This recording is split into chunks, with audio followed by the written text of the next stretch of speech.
Praise the Lord. Srimati Charles Cowman గారి రచనల నుండి ఎడారిలో సెలయేర్లు అను గ్రంథము నుండి అనుదిన ధ్యానములు.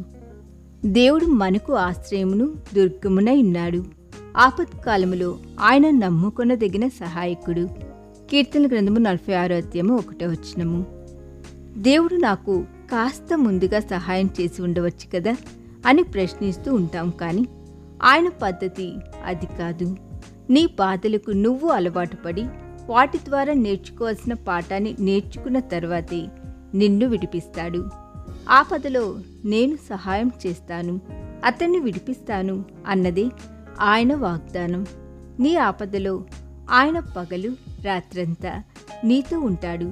ఆ తర్వాత నిన్ను దానిలో నుండి బయటకు నడిపిస్తాడు.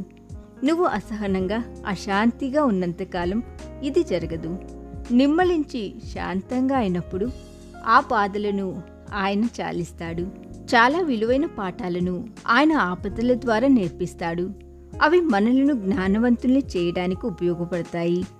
ఆయన కార్యం నెరవేరినప్పుడు గొప్ప ప్రతిఫలం దాని ద్వారా మనకు కలుగుతుంది.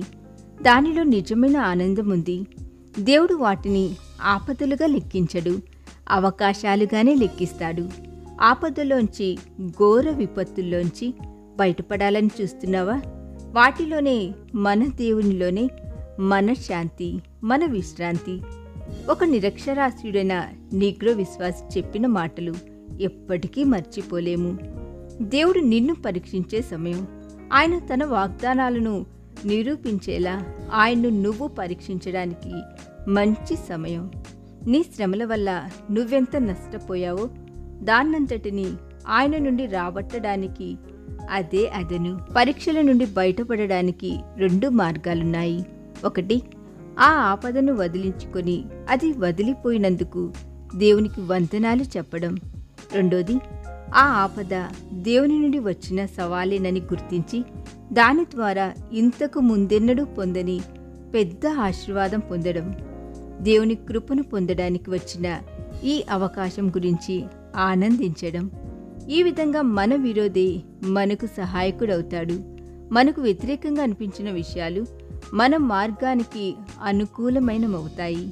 మనల్ని ప్రేమించే దేవుని ద్వారా మనం అత్యధిక విజయాన్ని పొందగలం. ఈ దిన ధ్యానము మనందరి ఆత్మీయ జీవితమునకు ఆశీర్వాదకరముగా ఉండునుగాక. ఆమేన్.